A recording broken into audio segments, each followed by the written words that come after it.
Почитувани колеги, каналот на течење на пари од секторот за европски прашања во времето на Радмила Шекеринска открил. Се да само призна дека золвата на Радмила Шекеринска, Лира Секуловска, била вработена како шеф на финансиите во секретаријатот за европски прашања, во исто време додека Шекеринска е министер во овој ресор.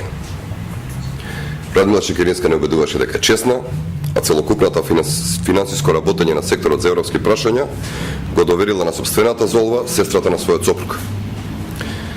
Ако била честна Радмила Шекеринска, зошто тогаш не вработила професионалец, избрана во транспарентна постапка, кој ќе биде задолжен за финансирање во секторот за евроинтеграција?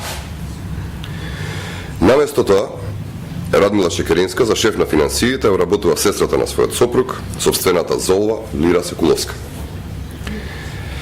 Со народните пари во секторот за европски прашања во време кога Радмила Шекеринска одговорна за овој ресор, располагала незината золва. Фактот дека Радмила Шекеринска скоро целиот говор на вчерашниот митинг го посвети на правдањето за овој голем скандал, покажува дека Радмила Шекеринска е нервозна. Се откри дека каналот на течење на пари во секторот за евроинтеграција одел преку золвата на Шекеринска. Овој скандал отвара многу дилеми на кои што господјата Шекеринска треба да одговори.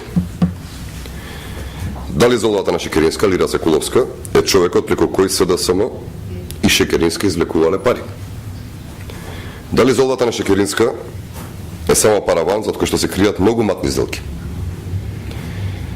Дали европските пари за кои што Шекеринска говори, а граѓаните никогаш не ги видоа, се слеваат преку незината золва? Читувани, ова не е само конфликт на интереси, ова е основен сомнеж за голем криминал и за финансиски малверзации.